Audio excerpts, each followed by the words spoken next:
नमस्कार दोस्तों, श्री साई सच्चरितमानस इस किताब को पढ़ने से या इसका पाठ करने से आपकी हर मनोकामना पूरी हो सकती है।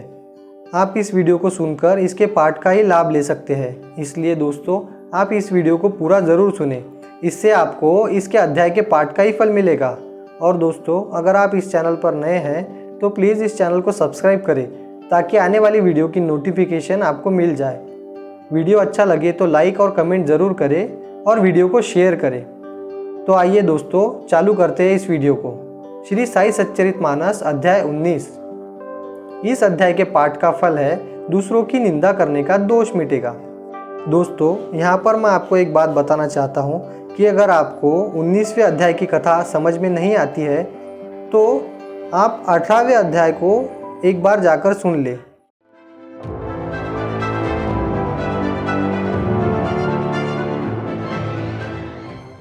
अध्याय 19 कथा है श्री हरि उससे प्यार करे जो परपीड़ा हरे। माधवराव जी से राधाबाई की कथा सुनने पर अन्ना साहब का दिल भर आया।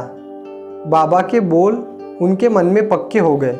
सवेरे ही उनके मन में जो ख्याल आया था कि बाबा मुझे कब उपदेश करेंगे, इसके लिए बाबा ने माधवराव के द्वारा जो कहानी सुनाई उसे सुन के उनके मन में बाबा के प्रति श्रद्धा और भी उमड़ पड़ी।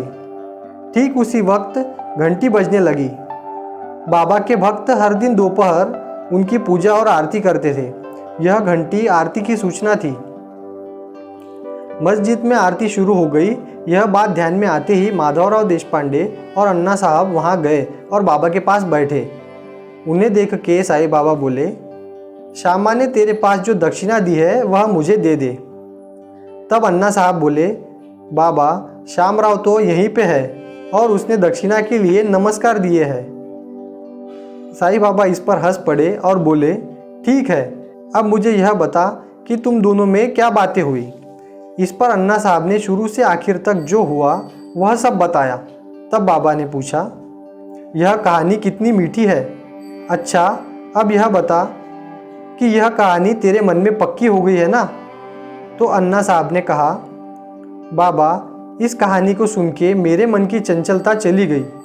मुझे मेरा रास्ता समझने लगा और अब मैं एकदम शांत हूँ। साईं बाबा खुशी से हंस पड़े और फिर कहने लगे, अरे अब मेरा कहना सुन ले।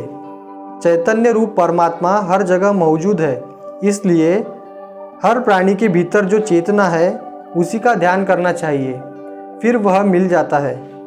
जो यह नहीं कर सकता उसने मेरे स्वरूप का ध्यान दिन रात करना चाहिए।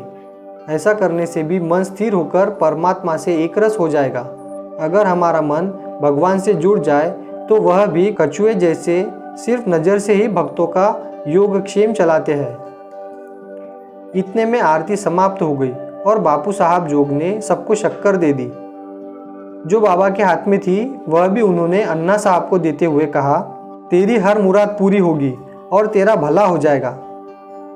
अन्ना साहब ने बाबा के चरणों में सिर नवाया और आंसू भरी आंखों के साथ बोले, बाबा आपका आशीष ही मेरे लिए काफ़ी है, बस आप मुझे संभालिए। फिर साईं बाबा कहने लगे, जो मैंने कहा है उसी पर ध्यान दे, उसी पर सोच ले और उसी को समझ जा। फिर वह आनंद का सागर तेरे सामने प्रकट हो जाएगा। यह दिखाई देने वाली हर चीज़ सिर्फ एक भ्रम है।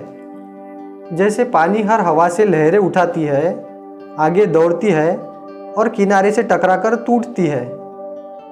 इनमें नया क्या पैदा हुआ और क्या नष्ट हुआ, वैसे ही इस कुदरत के कार्य को समझ ले। जैसे लहर, बुलबुले, झाग, इन सब में पानी है, सिर्फ आकार अलग अलग है, वैसे ही यह कायनात भी ईश्वर का खेल है, उसी का ही स्वरूप है। इसलिए सयाना आदमी आकार को छोड़ के जो कायम रहने वाला है उसे ही पाने की कोशिश करता है। जब तक यह ज्ञान नहीं होगा तब तक सही मायने में ध्यान भी नहीं होता। पर एक बार यह ज्ञान हो चुका तो फिर उसी का जुनून रखना, उसे ही सोचते रहना। फिर मन की परम शांति मिलती है और उसे ही समाधि कहते हैं। एक बार सबके अंदर एक ही चीज़ समाई है, यह अनुभव हुआ तो फिर सब भेदाभेद और शास्त्र के नियम अपने आप ही मिट जाते हैं और रूह मुक्ति का आनंद लूटती है। हर जगह हर जर्रे में एक ही चेतना समाई हुई है। यह अनुभव ही ज्ञान है। वही परमात्मा है और वही इस साईं बाबा का स्वरूप है। तब तू उसी का ही ध्यान कर, उसी का ही पीछा कर और उसे ही देख ले। अज्ञान और कर्म के कानून से छूटने का और कोई भी रास्ता नहीं है। अरे लेन देन के संबंध के बिना कोई भी किसी से मिल नहीं सकता, इसलिए आदमी को क्या, जानवर और पंछियों से भी नफरत मत कर। हर किसी से आदब से मिल। भूखा मांगे तो रोटी दे, प्यासे की प्यास बुझा, नंगे को कपड़ा दे, राही को बैठने की जगह दे। अगर यह कुछ भी करने की तेरी ताकत नहीं है तो कम से कम उसको बुरा मत बोल। अगर कोई अपने को बुरा बोले तो फिर ईंट का जवाब पत्थर से ना दे। सहने वाले को नित्य सुख मिलता है। दुनिया चाहे इधर से उधर हो जाए, खुद अपने उसूलों पे कायम रहे। अभी एक बात और है, यह तुझसे और मुझसे जो भेद का पर्दा है वह उड़ जाने पर राहें और भी आसान होंगी। यह पर्दा टूटने से गुरु और शिष्य एक जैसे हो जाते हैं। सबका मालिक अल्लाह है, वही सबका रखवाला है। जो वह चाहता है वही होता है, वही सबको राह दिखाता है और वही सबकी मुरादें पूरी करता है। कुछ पुराना संबंध होने से ही तेरी और मेरी भेंट हुई, फिर आपस में प्यार बांट के हम खुश रहे। यहाँ कोई भी कायम रहने वाला नहीं। जब तक सांस चलती है तब तक जीवन है और जीते जी जो अल्लाह को राजी रखे वही धन्य है। इस उपदेश को सुनकर अन्ना साहब को निरातिशय आनंद हुआ। बाबा के चरण छूके वे घर लौटे।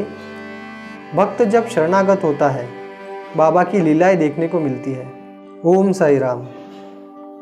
इसके आगे की कथा है दाबोल करके मन की बात। बाबा की इच्छा थी कि सबका भला हो। वे हर एक को अच्छी राह पर चलने को कहते, भलाई के लिए उत्तेजित करते। कर्तव्य करने वाला आदमी उन्हें भाता था। अगर कोई भलाई के रास्ते पर चलने लगे तो बाबा उसका हौसला भी बढ़ाते। एक बार गोविंद रघुनाथ तथा अन्ना साहब दाबोलकर साईं जी के दर्शन हेतु शिरडी गए थे। वहाँ उनके मन में आया कि उस पावन स्थान में गुरुवार के दिन राम नाम का अखंड स्मरण करें। दूसरे ही दिन गुरुवार था। अपने को निश्चय याद रहे इसलिए बुधवार को रात में वे राम नाम लेते लेते सो गए। गुरुवार सुबह उठते ही उन्होंने राम नाम लेना शुरू किया। सारे काम करने के बाद वे मस्जिद गए तो मस्जिद के आंगन में औरंगाबाद कर नाम के एक भक्त संत एकनाथ महाराज की राम भक्ति बताने वाला अभंग गा रहे थे। उसका मतलब कुछ ऐसा था, मैंने गुरु कृपा का काजल पाया है और अब उसे लगाने से राम के सिवा कुछ भी दिखाई नहीं देता। मेरे अंदर और बाहर भी राम है, मेरे सपने में भी राम है। इतना ही नहीं, मैं जागते हुए और सोते हुए राम को ही देखता हूँ। मैं हर जगह पर राम देखता हूँ। सभी कामनाएं पूरी करने वाला वह राम कण कण में भरा है और यह जनार्दन के एकनाथ का अनुभव है। यह गीत सुनते ही अन्ना साहब सोचने लगे, बाबा का खेल समझ से बाहर है। मेरे मन की बात जानकर ही उन्होंने औरंगाबाद कर से यह अभंग गवाया होगा, नहीं तो फिर हजारों गीत जानते हुए भी उन्होंने यही अभंग क्यों गाया। बाबा सब कुछ करने वाले हैं और हम केवल कठपुतलियाँ हैं, यही सच है। मैंने जो कल सोचा वह साई माँ को पसंद है। यह सोचते ही उन्हें और उम्मीद मिली और यह मंत्र बाबा से ही मिला। ऐसा समझ के वह पूरा दिन उन्होंने राम नाम के साथ बिताया। ओम साई राम। यहाँ पर श्री साई सच्चरितमानस ग्रंथ का 19वां अध्याय पूरा हुआ। दोस्तों, वीडियो अच्छा लगे तो लाइक और कमेंट ज़रूर करें और अगर आप इस चैनल पर नए हैं तो इस चैनल को सब्सक्राइब करें और नोटिफिकेशन बेल के ऑल पर क्लिक करें ताकि आने वाली वीडियो की नोटिफिकेशन आपको मिल जाए। ओम साई राम।